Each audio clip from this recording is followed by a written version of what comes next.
আসসালামু আলাইকুম রহমতুল্লাহি ওবারকাত।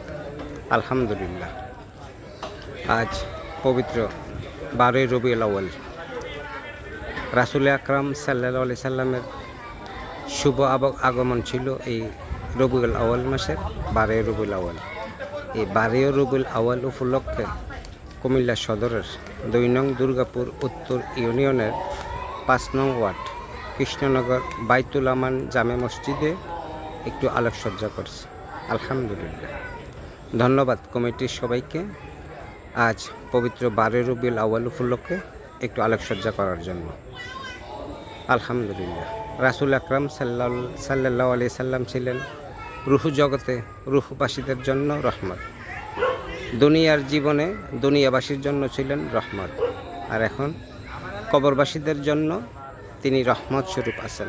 আলহামদুলিল্লাহ, ধন্যবাদ সবাইকে। আবারও সবাইকে পবিত্র ঈদে মিলাদুন্নবী সাল্লাল্লাহু আলাইহি সাল্লামের শুভেচ্ছা ও অভিনন্দন। আলহামদুলিল্লাহ, ধন্যবাদ সবাইকে। আসসালামু আলাইকুম ওয়া রাহমাতুল্লাহি ওয়া বারাকাতুহু।